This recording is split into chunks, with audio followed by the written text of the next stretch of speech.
Okay, how are you? Good evening, Well, I'm everyone. glad you could make it. Yeah, I had some call that I had to take, and I got to get back to it. Okay, I think last time we covered the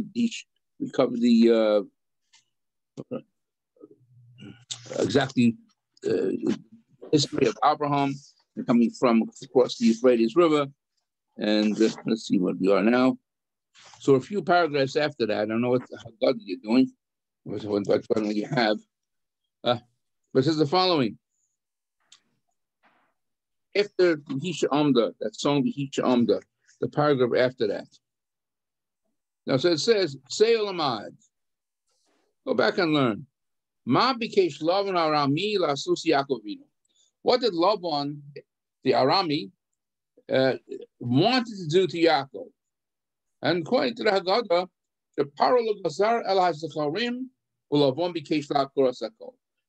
And in one way, Lavan was worse than Pharaoh. How was he worse than Pharaoh? Because Pharaoh only made a decree which stated that all male children should be cast into the Nile River. But it seems like when Lavan was pursuing Yaakov, his thought was to totally annihilate Yaakov and his children, his own grandchildren, in fact. Okay, so and there's a verse that says in the book of Deuteronomy, Arami Oved Avi Vayed Mitzrayim. Lavan, this Arami, wanted to go ahead and destroy my father. And of course he did. That's because if you look in the Torah, you find that God appeared to Lavan in a dream and told him, don't in any way hurt Yaakov or his children. And after that, briefly says that we went down to Egypt. Through circumstances, remember with Joseph, he was sold as a slave. He was in Egypt, and finally all Yaakov's family went down to Egypt. And the word given over here is a verse from the Torah, by Yog Basham in the same art, by Yog Basham, which means Yaakov's original intent was to just live there until that 100 years passed. And then he would go back to Israel. That was the initial reason why Yaakov went down, not to live permanently in Egypt, but just temporary, and then to come back to Israel. But things did not work out like that. And instead of staying just a few, till the years of the hunger went and passed, and they were able to return back to Egypt, to Israel, it just didn't happen like that. He remained in Egypt. And there's a verse order that the Haggadah quotes, and Israel became a very large nation there, population-wise, and strong. Okay.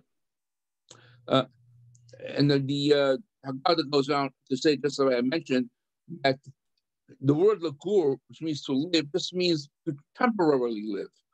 That was the original intent, not to stay there permanently. And in the Haggadah always wants to back up a statement with a verse from the Torah to prove that point. And this is a verse quoted that the Haggadah quotes from the Torah, Yomru el Paro. And this is what the children of Yaakov said to Paro, Lagur ba'aretz banu. We just came to Lagur, which means just to come temporarily to the land of Egypt. Because we have no pasture land in Eretz Canaan. Because in the land of Canaan, there is a hunger. And they requested from Paro that they should reside in the land of Goshen. And that's the question that's asked. How did they know that that's the land that they should be gotten? It was land of Goshen. Because they tell Paro, we want to stay in the land of Goshen. You think Paro should tell them where to live. But they were telling Paro, we want to live there. Alan, you remember? I think we mentioned this one time. I thought that Pharaoh was the one that told Joseph that his family should go to Goshen because there they were shepherds. More than that, it goes even the time of Abraham. What happened to Abraham when he went down to Egypt? And remember, the Pharaoh at that time took Sarah and wanted to marry her, and he was not successful. He was smitten, and he finally realized that it was Abraham's wife. And what did Paro give Abraham then? It doesn't say in the Torah, but the Midrash brings down at that point, Paro showed some good faith and said, "Okay, I did wrong, but I'm going to give you the land of Goshen as an inheritance." So that's why all we hear when Yaakov came to Egypt, they understood the land of Goshen is theirs. The previous Paro gave them that land. So that's where he even tells Paro, "Let us live in the land of Goshen." And in fact, when Paro sent the brothers back home to get Yaakov to come back to Egypt, he says over there, "You will live in the land of Goshen, because a previous Paro gave that land to you." Time of Sarah. Okay, so that's what Goshen was understood, that they would get that land. And so they settled in Goshen, and I suppose you could call it the first Jewish ghetto, because it was a land only inhabited by the Ivrim, by the Hebrews. Later on, when the population got larger, it broke out of Goshen. They decided to live in other cities, and that then started an assimilation, where some of the Jews assimilated and they broke from their heritage. Okay, that was later on. They received the land of Goshen initially. Now, the Haggadah tells us the population, and I think it's the first population count that's recorded in the Torah, when they descended from the land of Canaan to the land of Egypt. How many were there?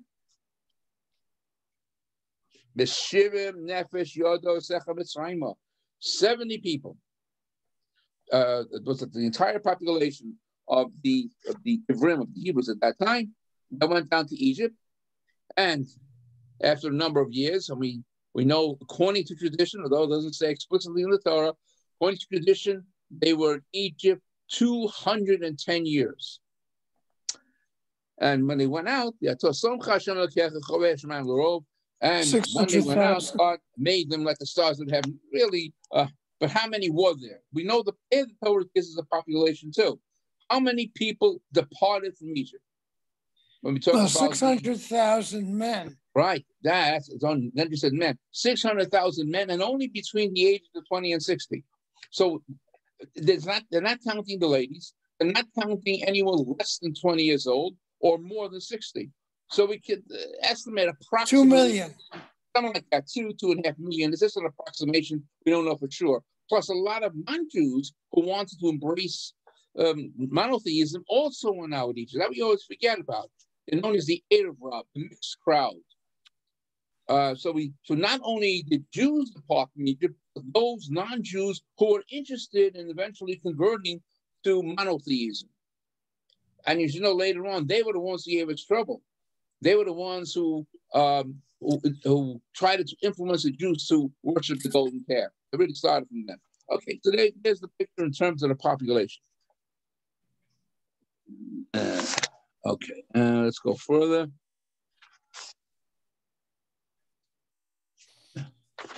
We'll go a few more paragraphs. We have the Haggadah.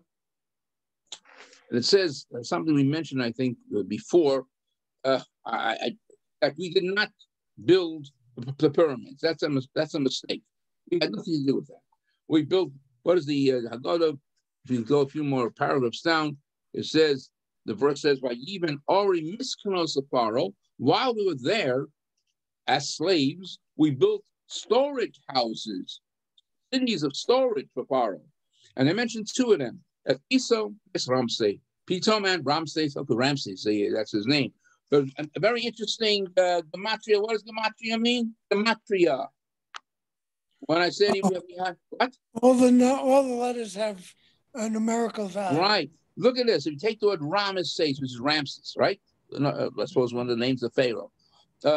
If you take the numerical value of the city of Ramses, those letters, it'll add up to a very interesting number. Okay, let's go through it. Alan, you're an accountant, so you'll be able to add up for us. Resh is 200, right? Okay. Ayin is 70. good, 70. So we have 270, right?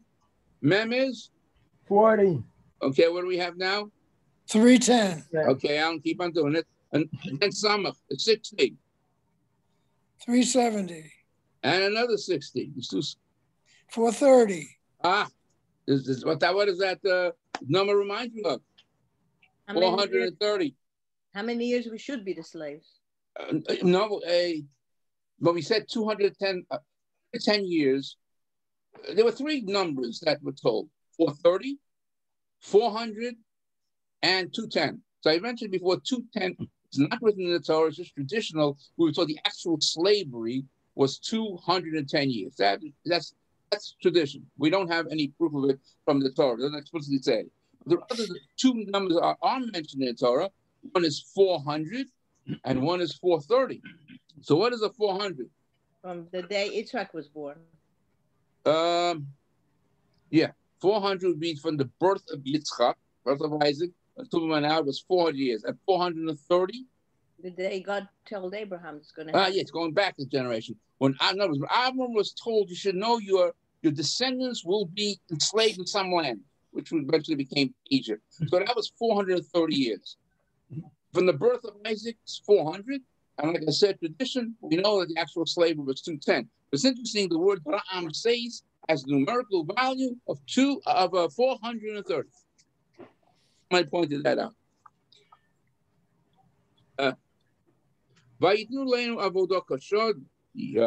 God continues, and they gave us, it was hard labor, slavery. As it says in the Torah, Egyptians enslaved the Jews of Bnei Israel.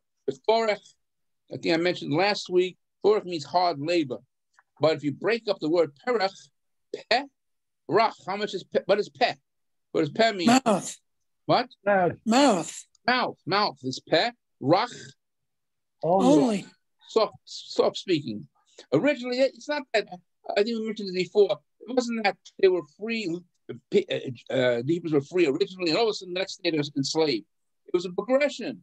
It started out soft, speaking to them softly. You just have to build some bricks, and they were paid. And then eventually, after a while, they only got half salary, and after that, they had no salary, and so on. And they then became complete slaves. But it was a progression. It wasn't that one day they were free, and one day they were enslaved. The next day they were enslaved. Okay, perach. Okay, another word that we have in Hebrew has the same root word like perach. In the synagogue, what word do we have in the synagogue that has that root word? P-R-C-H. Pei-Resh Chaf. Free? What? A prochet. What is a prochet? In the synagogue, we have a prochet. The Kodesh. In front of the ark, what do we have? A curtain. This one is the curtain. The word prochet has the same root word like perach, hard labor. So our sages ask, what relationship can these two words have? Hard labor and a curtain. But indeed it does, according to our sages. It was like this, according to what some of the commentators say. That let's say they built some city or storage house, whatever it may have been. But before they completed it, they removed that group of people. So they couldn't get the pleasure of completion. So it was like they put a barrier, a curtain on the place that they were working and nearly finished, and take them away to deprive them of some pleasure that maybe they could have gotten, that they built a beautiful storage house or a storage building, whatever it might have been.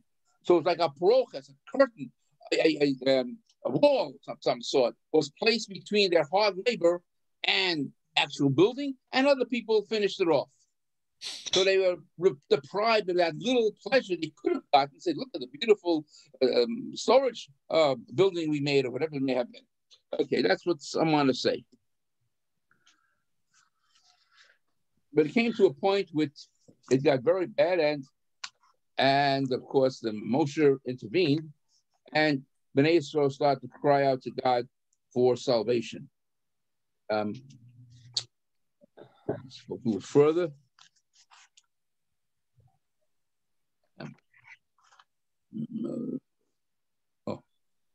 Let's go.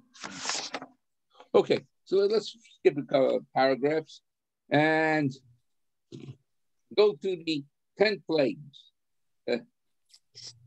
It might be a few, maybe pages after. I don't know what Haggadah you're using, but it might be a page or so after, where we have the listing of the 10 plagues. Now, the first one is dumb. What happened by blood? Plague of blood. What occurred then?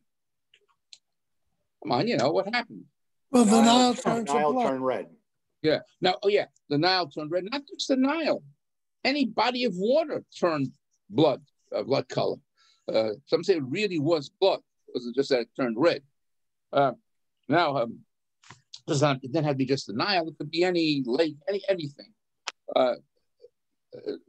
Okay. So they hit the water first. And why was that? Why was that the first punishment? What do you know about the Nile River? What did the Egyptians think of the Nile River? Well, it was their God. It was their God. So that first plague was to show that your God is helpless. Look, we could turn it into God. Hashem was able to turn it into blood. That was the first punishment. Sephardea, frogs. Now, what is frogs? Why did God bring about frogs? So some say, the frogs have that funny sound to it, whatever that's called. What is it called? Croaking sound? Yeah. Okay. Croaking sound. Okay. Could you imagine having hundreds of thousands of frogs making that sound? You must drive you crazy, I suppose. But they did that. There was a punishment because the Egyptians used to scream and yell at the Jews to do some work. Okay. The next one, kinim, lice. Why were they stricken with lice?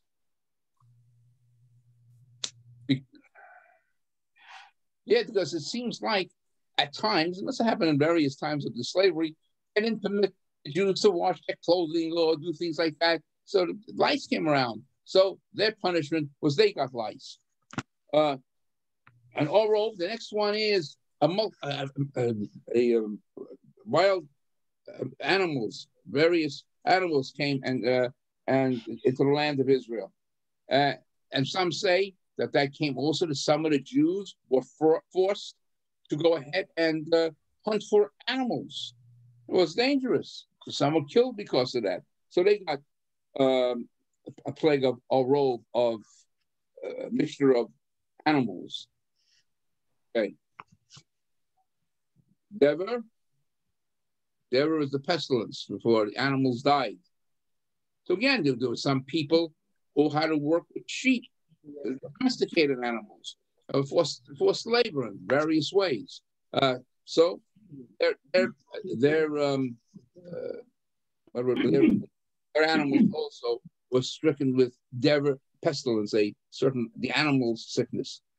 Shin is boils, blisters, all these things. Why did they get that?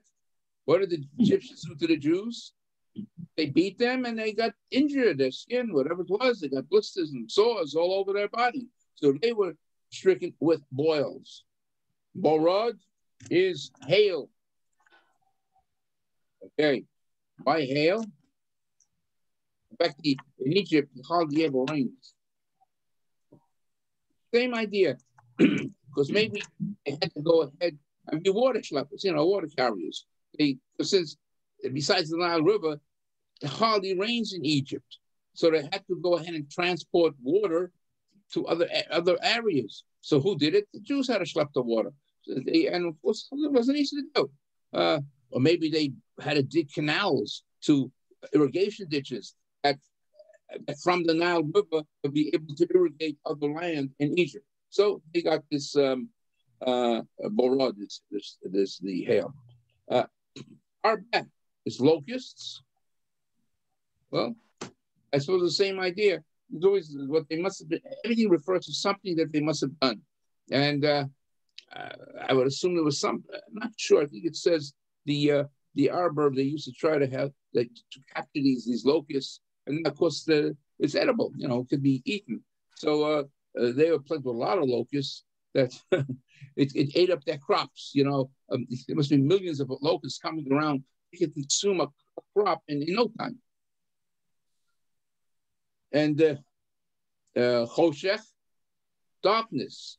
Then they darkened the lives of the Jews. So they were smitten with darkness. And finally, they had the firstborn. The firstborn were smitten. Now that's also because they threw the children into the Nile River. So at least the firstborn was smitten. Not all the boys, but the firstborn. Okay. Now Rabbi Yehuda goes ahead, and he goes and he makes a symbol. He takes the first letter of every word. It's an acronym, I suppose. Rabbi Yehuda. What?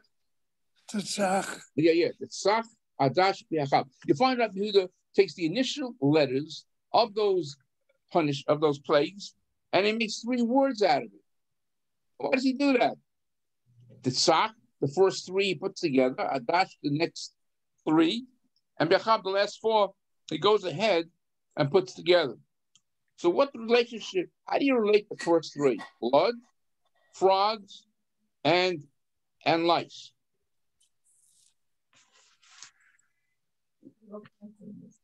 Yeah. If they all come from under the ground. Blood was the water. The frogs came from out of the water. Also, Kenan came from under the ground. These little lice.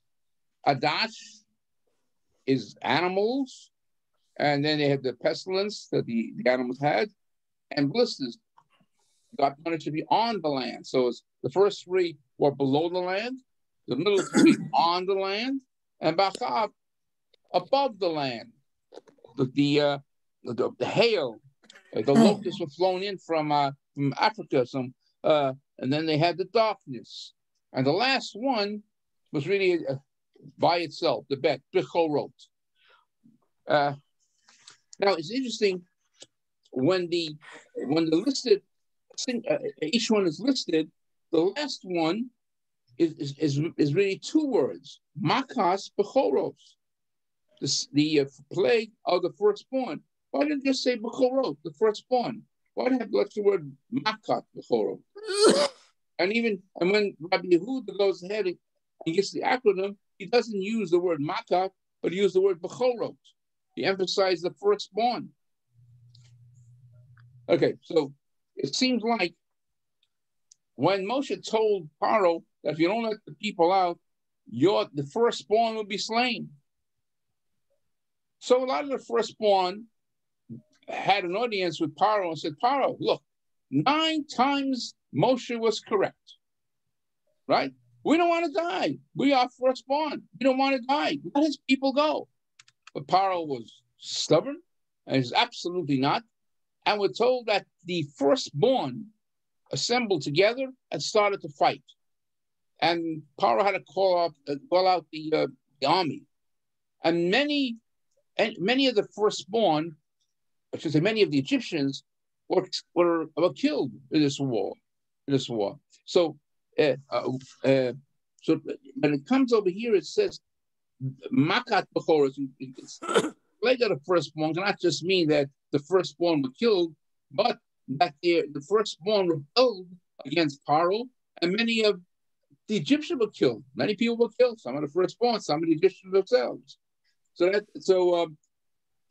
when it mentions it in a single, each one individually, it says Makat Bechor. Not only did God slay the firstborn, but due to the firstborn, the Egyptians' firstborn, many Egyptians were slain. So that's why when they mention each one individually, it says Makat Bechorot. But when we talk about God causing the plague to happen, it only takes the Bechorot. It's only God made sure that the firstborn Egyptians were killed. Okay, that's why the bet is chosen. I mentioned that in individual plagues, they wanted to tell us not only the firstborn were killed, but many Egyptians were killed due to the firstborn. They had this war between the firstborn and the Egyptians. Okay, so we have this, this mnemonic of 3 words of the 10 places, and also many times we have mnemonic words. For example, especially this year, when Pesach falls on Saturday night, the procedure of the Kiddush is known in a mnemonic way. It's called Yaknahaz. That stands for Yaknahaz. Okay, just like here, Rabbi Yehuda was making an abbreviation there, making a mnemonic statement over here. No, it's mnemonic. Yaknahaz. That's a good way to remember it. Yeah, Yud. What's the Yud stand for? So Yud is what? What is Yud? You start out with Yayin. You start out with wine. Then you have Kuf. You actually make the Kiddush, the sanctification of the day. Then Nun, Ner. What is what? When you go ahead and make, you reflect the light toward your nails. And then you have A, Havdalah. You're making the separation between the Shabbat and the weekday. And Zayin, Zman, Chechayan. Yaknahaz. So you want to remember in a little simple way, a mnemonic method is Yaknahaz you do on Saturday night. On Shabbat, there was a city called Yavne. All you have to know the city of Yavne, and you know the procedure of the standard Shabbat. Yud, Yain. You first say pray per Yef. Bet, the bracha for the for the Shabbat. Yain, Yavne is bet, is bracha, and Nun. Air. No, we don't have it for and Hey is Havdalah. I'm sorry, it's with the Havdalah. Sorry, the Havdalah for Saturday night. Yayin. That is B'Samim. Hey, Havdalah, and Zion, and Hey is but Yud is Yayin. Bet is B'Samim. Nun is Ner, and Hey is the Havdalah. Okay, but anyway, for Saturday night, it's Yaknahaz. Like over here, we have Rabbi Yehuda, the Tzetzach Adash Bi Achab. Okay. All right. Yeah, now, we always love, especially the kids, they always love that song of Dayenu. Dayenu, you know the whole song? What does the word Dayenu mean? Would have been sufficient. It would be sufficient. You read that song, it doesn't make sense. Look at it. Look what it sure doesn't. It doesn't make sense. Look at the first sentence. If God would have taken us out from Egypt, did not punish the Egyptians, it'll be enough. Is that true? Or go further? It doesn't make sense. If God would have what is that one that I like very much? If God would have given us Shabbat and didn't bring us to Har Sinai, that would be also sufficient. Or if he gave us a Torah and not bring us to Israel, that's enough. Is that true? That would be enough. All these little, it doesn't make sense. But you needed all of it. In fact, at the end, it brings down that you did all of it. But why should I think that it'd be enough with one or two of those things? Everybody loves that song, but they don't realize what they're saying. So I saw an easy answer. Instead of saying Dayenu at the end, which means it's enough for us, you say it in a question mark. Dayenu, would that be enough for us? Of course not. So that's how we can answer the question how can that be enough for us? You don't read it like it's enough for us in a declarative statement, but rather you read it like a question mark. Dayenu, is it really enough for us? And the answer, of course not. You need all of those things. Okay, but anyway, you go through the song, it's a lot on it. Because just to read it on a simple level, it's really difficult to understand. Okay, let's go. Oh, yeah. Oh, now we go to a very important part. After the Dayenu song, we have a very important statement. You must say the statement to fulfill the mitzvah Haggadah. The statement of Rabban Gamliel. Important statement. Oh, by the way, with Rabban, I mentioned, what's the difference between Rab, which means Rabbi, and Rabban? In fact, in the Gemara, we have three things: Rab, Rabbi, and Rabban. So, usually in English, it's Rabban Gamliel says. Otherwise, say Rabbi, right? What's a Rabban mean? He's the head of the Knesset, of the Sanhedrin. Head of what? The what? The Sanhedrin. The Sanhedrin. When you say Rabban, it really means our Rabban. It's like Rabbeinu.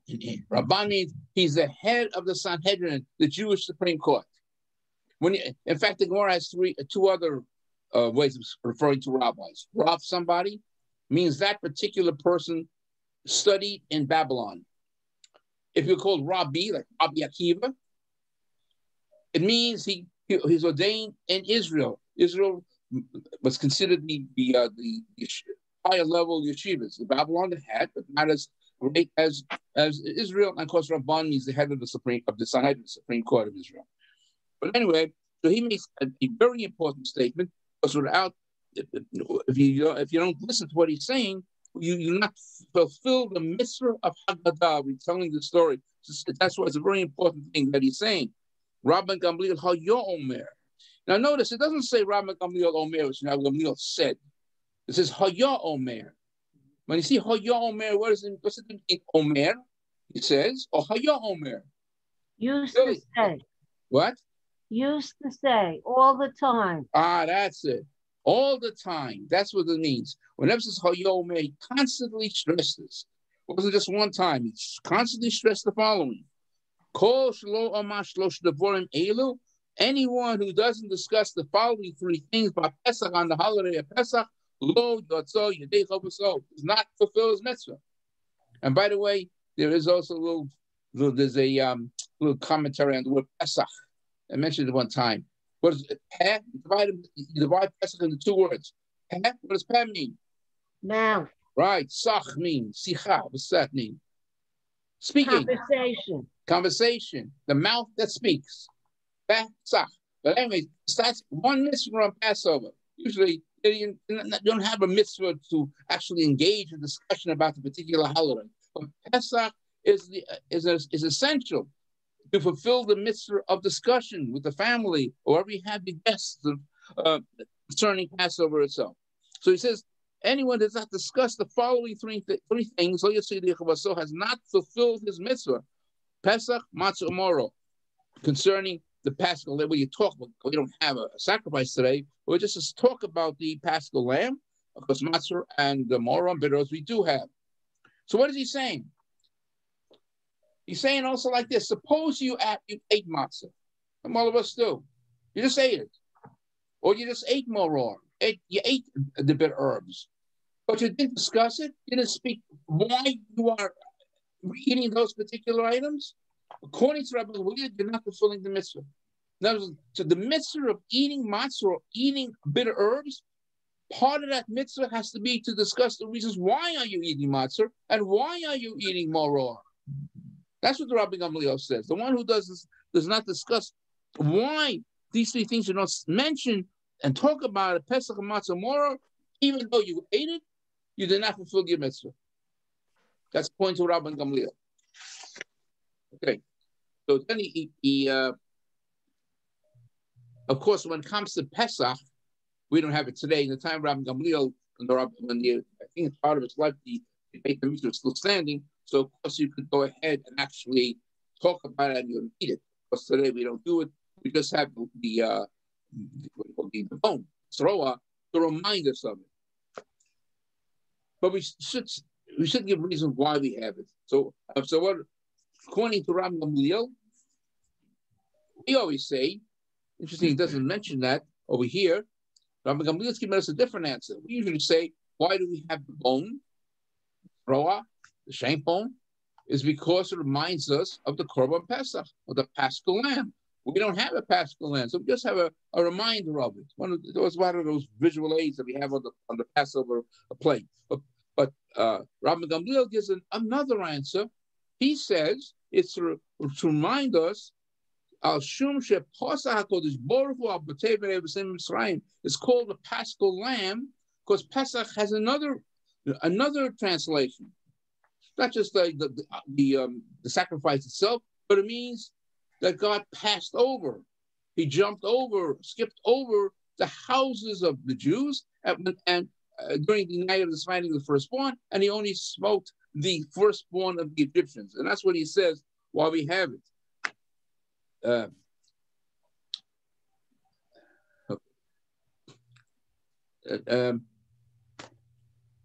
Then the next one, matzah. Why do we eat matzah? Why do we eat matzah? And the answer is, well, you know it. Why do we eat matzah? Because the dough didn't have time to rise. Right, of course, they didn't have enough time, so they and it didn't turn to be chametz, didn't leaven at all. We were chased out of Egypt. Really, matzah has two reasons. Although the Rabbi Gamliel only gives the matzah, the reason for the matzah for going out of Egypt in a quick way, it could not leaven.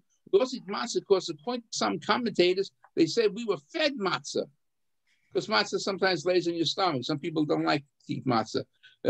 But they, according to some commentators, the Egyptians used to feed the slaves matzah because they wouldn't have to eat that much because usually matzah fills one person up. Okay. Now, you're supposed to eat, in order to fulfill the mitzvah in the best possible way, we eat shmura matzah shmura. Now, the hand shmura, what does it look like? What shape does the hand shmura have? Round. It's round. Why is it round? What? Okay, someone explain it, because if you look in the verse in the Torah, it can be translated in a different way than the normal translation. It says that the Bnei Israel baked the dough. They brought forth from Egypt. Ugos matzos. Ugot can make 8 matzahs. But ugot, what's an ugot? Okay. A circle matzah. Circle matzah. So therefore, a lot of the hand shmura is made in a circle around matzah. Okay, but it didn't need the chametz, but the not leaven was no time for the actual dough to rise and become leaven. We were expelled from Egypt. We couldn't linger on. No other provisions were they able to make. So when they went out, they only went out with a matzah, not the usual bread that we know. Therefore, we go ahead and have matzah. And I always say, for the first 2 nights of the same night, the best way to fulfill the mitzvah is to eat matzah shmura matzah. Well, it doesn't matter whether you like hand shmura or machine shmura, both are okay. By the way, for those who are allergic to wheat, somebody asked me that one time, is there any substitute? Some people are allergic to wheat, there are spelt matzah, and there's I think rye matzah that they make if for those people who cannot have wheat. Okay, and moror, that's obvious what it is, because of the bitterness that the Egyptians did to us, and some people actually eat the bitter herb, or some use romaine lettuce. Now, the thing with romaine lettuce, if you use it, make sure you wash it well, because there's little tiny insects in it. So you got to really wash the lettuce. The other thing you can use is endives. In fact, I use it. Endives you can use as a substitute for the moror, because the Mishnah Gemara Pesachim mentions endives as a substitute for bitter herbs if you so desire. Okay. So again, like I said, besides eating it, you have to discuss the reason for it. Okay, now let's go to the mitzvah itself. We're running out of time here. So after you finish this long part of the Haggadah, which is all this, the discussion that takes place, we come to the actual, nearing the time when we have to eat. So we wash, usual way, we always wash and make a bracha for our Til Shadayim. And then you're going to, before you eat matzah, you have to pronounce 2 blessings. Hamotzi lechem min haaretz and Asher Kiddushanim V'Sosav V'Tzivon Al Chdas Matzah. That we say a special blessing for the matzah itself. Now, what must you do when you eat matzah? In what position are you when you eat matzah? Leaning. You have to lean. So that's all part of the mitzvah, because it's symbolic of in those days where a liberated person would lean when he ate. So that's why we lean when we eat matzah. And when you eat the moror, the next thing, you don't lean, because that refers to a slave. A slave cannot eat in that type of way. Leaning, there was only those aristocratic people lean, but not a slave. So when it comes to moror, the bitter herbs, we do not lean. And then the next part of the eating, we take the matzah and the moror, the bitter herbs, and some have the custom of dipping it into charoset, and you go ahead and eat it as a sandwich, because Hillel, very famous sage during the Second Holy Temple, would eat it together. So we want to go ahead and do like Hillel did, since he's a great sage, and we eat it together. And again, you have to go ahead and lean because of the matzah.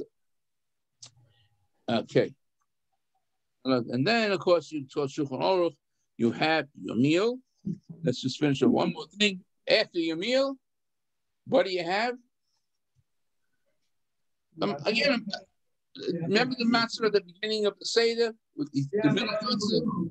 Yeah, you broke it, and you hid the piece, and somebody finds it, and we eat the afikomen, the matzah, as our dessert. And the halacha is we don't eat anything after the afikomen. We should always have the taste of the matzah in our mouth before we go to sleep. One thing we do have is 2 more cups of wine or grapes, whatever you drink. All right, we'll stop here. And next Tuesday, we'll have another session about the Haggadah. And the next Thursday, since it's right before Pesach, you have to search for your chametz, so there will not be any class next Thursday. So we're going to have a wonderful Shabbat Shalom, and a Chag Shalom. Sameach. Remember this. It's very interesting with the next week. It's not the usual Erev Pesach. It's a little different. So we can discuss next time when we meet Tuesday.